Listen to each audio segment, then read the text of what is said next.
Hujan, seorang gadis seksi terbaring di tempat sampah. Jecil telah kesepian selama 30 tahun, lewat dan menemukannya. Siapa yang akan meninggalkannya di tempat seperti ini? Gadis itu masih muda dan cantik. Selain membawa pulang gadis itu, lalu Jecil membawa gadis itu ke rumahnya. Begitu dia duduk di sofa, gadis itu jatuh padanya. Dia terkejut dan segera pindah. Lalu dia berpikir, kamu pikir aku mudah, mimpi. Setelah itu, dia pergi berganti pakaian dan mengeringkan rambutnya dengan handuk. Melihat gadis itu juga basah karena hujan, dia pergi ke gadis itu untuk menyekanya. Sekarang dia tidak tahan lagi dan matanya mulai melihat ke seluruh tubuh gadis itu. Oh no, tidak bisa. Jangan melihat lagi, atau itu akan terjadi ahihi. Jecil buru-buru menutupi gadis itu dengan handuk. Maka gadis ini akan menjadi kekasihnya di masa depan, ya? Pada saat ini, tiba-tiba kilatan petir mengejutkannya.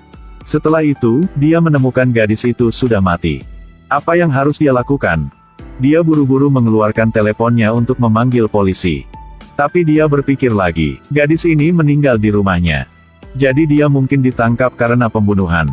Dia memutuskan untuk tidak memanggil polisi lagi. Dia mengambil kesempatan mayat itu masih hangat dan ingin membawa gadis itu, dia didorong di atasnya oleh gadis itu dan pingsan. Ketika dia bangun, dia menemukan bahwa jiwanya telah memasuki tubuh gadis itu. Dan tubuhnya terbaring tak bergerak di lantai. Apa yang sedang terjadi? Dia masih muda dan belum menikah. Kenapa dia tiba-tiba berubah menjadi seorang wanita? Dia panik dan langsung memanggil sahabatnya Hyungu. Lalu berkata dia punya masalah.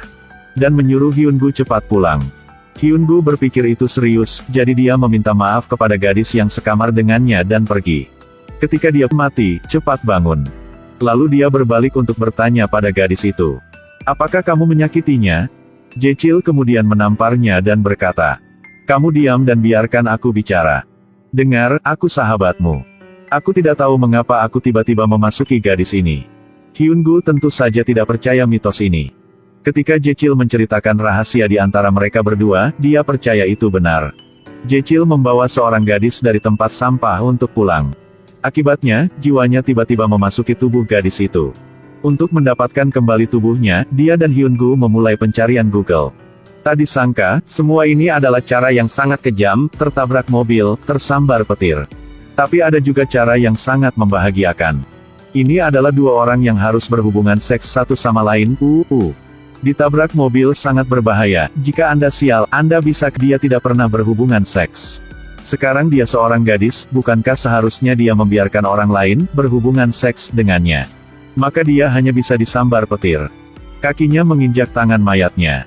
Lalu berdiri di tengah hujan memegang tiang besi. Tanpa diduga, dia berdiri di tengah hujan sepanjang malam tanpa ada sambaran petir yang menyambarnya. Jecil memasuki rumah untuk mandi dan pergi tidur. Hyungu berdiri di luar menatapnya dan menginginkan tubuh itu. Dia pikir itu bagus jika Jecil adalah gadis sejati. Jecil bertanya, apa kau tidak pernah melihat laki-laki mandi? Tolong keluar, cepat. Ya betul, aku belum pernah melihat seorang gadis berubah menjadi wanita. Hyungu adalah orang yang paling bahagia. Dia mengajak Jecil untuk membeli beberapa baju baru. Ketika dia melihat Jecil berpakaian seperti seorang gadis, dia tidak bisa mengalihkan pandangannya dari Jecil. Dan dia juga murah hati untuk menawarkan makanan lengkap kepada Jecil. Lalu mengajak Jecil menemui seorang peramal. Untuk meminta cara menukar jiwanya. Jecil memandang peramal seperti orang gila, berdiri dan tiba-tiba menjadi serius dan berkata. Apakah kalian berdua datang untuk bertanya bagaimana menukar jiwa? Benar Pak. Apa yang harus kita lakukan? Kamu hanya perlu melakukan apa yang aku katakan. Setelah itu, keduanya berbaring di ruangan yang penuh dengan lilin. Saya pikir peramal punya trik hebat. Jika saya tidak salah menebak, peramal itu menyuruh Hyungu berhubungan seks dengan Jecil. Saat Hyungu hendak berakting, Jecil tiba-tiba menendang Hyungu kecil. Hampir membuatnya menjadi wanita juga. Oh no, maaf. Hanya saja aku merasa sangat mengerikan, aku tidak tahan. Hyungu marah. Hari ini, dia tidak hanya menghabiskan uang untuk membeli pakaian, tetapi juga untuk makan. Tetapi dia tidak mendapatkan apa-apa. Sekarang, ingat semuanya dengan apa-apa. Aku hanya melihat kakinya sedikit. Ya, aku ingat. Ketika aku jatuh, sepertinya aku pernah dicium olehnya. Kalau begitu, sekarang kenapa kamu tidak mencoba menciumnya lagi? Apakah kamu percaya aku akan menamparmu? Tapi ketika aku mencium diriku sendiri, aku merasa tidak enak. Kamu sangat banyak bicara, kamu telah berubah menjadi seorang wanita dan kamu telah menjadi lambat seperti seorang wanita. Tidak ada cara lain, Jechil menahan napas dan mencium mayatnya. Lalu, dia langsung pingsan. Siapa sangka ketika dia bangun, jiwanya dia tidak harus menderita pelecehan psikologis lagi. Tapi malam berikutnya, Jechil pulang dengan depresi lagi. Hyungu bertanya ada apa? Apakah kamu tidak percaya diri ketika kamu seorang pria? Sebenarnya, hari ini Jechil berjalan-jalan di taman bersama Soo-hyun, rekan kerja wanita yang diam-diam dia cintai sejak lama. Mereka berteman sejak SMA. Pada saat itu, dia sudah menyukai Soo-hyun. Tetapi karena kepribadiannya yang pemalu, dia masih belum mengaku pada Soo-hyun. Pada saat ini, dia tiba-tiba menemukan cara. Teman, bolehkah aku meminjam tubuhmu? Apa yang ingin kamu lakukan? Kamu dulunya cowok paling hot di sekolah, kan? Aku ingin meminjam tubuhmu untuk menggoda Soo-hyun. Jechil mengambil seorang gadis koma dari tempat sampah. Kemudian, dia secara tidak sengaja menemukan bahwa hanya dengan mencium gadis itu akan dapat memasukkan jiwanya ke dalam gadis itu. Jadi dia meminjam tubuh Hyungu untuk merayu gadis yang dia suka. Setelah bertukar tubuh dengan Hyungu, dia mengajak Soo-hyun untuk makan. Saat berbicara, dia tahu bahwa ketika dia pergi ke sekolah, dia juga diam-diam jatuh cinta dengan Hyungu. Dia sangat kecewa setelah mendengar itu. Tapi dia bodoh dan tidak menyadari bahwa orang yang paling banyak dibicarakan Soo-hyun sekarang adalah dia. Dan Hyungu di perusahaan juga sengaja tidak peduli padanya. Dia melakukannya untuk memberi Jechil kesempatan. Tapi sepertinya ada yang tidak beres. Sekarang, dia ada di tubuh Jechil. Kenapa dia tidak merayu Soo-hyun menggantikan Jechil? Keesokan harinya, Jechil di tubuh Hyungu ragu-ragu sepanjang. Setelah itu, mereka berdua pergi hiking, entah bagaimana mereka pergi ke tempat tidur. Kemudian mereka berdua berolahraga sepanjang malam. Setelah itu, Jechil menyesalinya lagi. Dia merasa seperti kehilangan kepolosannya. Dia pulang dan mengubah tubuhnya kembali menjadi Hyungu. Hyungu bertanya ada apa? Kamu tidak menggunakan tubuhku untuk menggoda gadis lagi. Tidak tahu. Kau menikmati semuanya. Jechil berkata lupakan. Bahkan jika aku berubah menjadi dirimu, Soo-hyun tidak akan menyukaiku.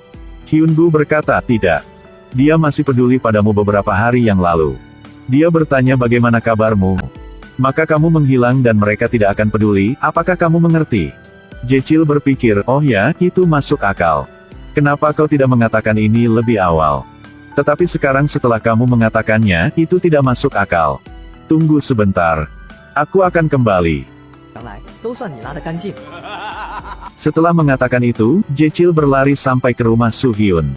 Lalu dia dengan berani mengaku padanya.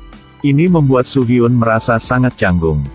Karena dia tidur dengan Hyungu di pagi hari, Jechil datang untuk mengaku padanya di malam hari. Dia tahu apa yang harus dilakukan. Dia menolak Jechil dan langsung masuk ke rumah. Tapi Jechil masih di pintu mengungkapkan cintanya. Membuatnya bersembunyi di balik pintu sangat menyentuh. Mengapa kamu tidak mengakui cintamu lebih awal untuk membuatnya merasa canggung sekarang? Mengalami ini, Jechil menyadari kepengecutannya. Dia memutuskan untuk menyelesaikan dengan gadis itu dan mulai dari awal. Dia meninggalkan gadis itu di terminal bus. Lalu dia berbalik dan pergi. Pada saat ini, seorang wanita tua lewat untuk duduk dan beristirahat sebentar. Gadis, jangan tidur di sini, kamu bisa masuk angin dengan mudah. Tanpa diduga, wanita tua itu hanya mendorong sedikit dan gadis itu jatuh. Ketika wanita tua itu duduk, dia berubah menjadi gadis itu. Dia menyentuh seluruh tubuhnya dan menemukan bahwa punggungnya tidak sakit lagi. Kram kakinya juga hilang. Ini sangat untuk melakukan pose seksi. Melambaikan tangannya untuk memanggil motor itu untuk berhenti dan keluar dari kota. Film ini ingin memberitahu kami bahwa jika Anda menyukai seseorang, katakan sejak awal. Dan miliki keberanian untuk menghadapinya.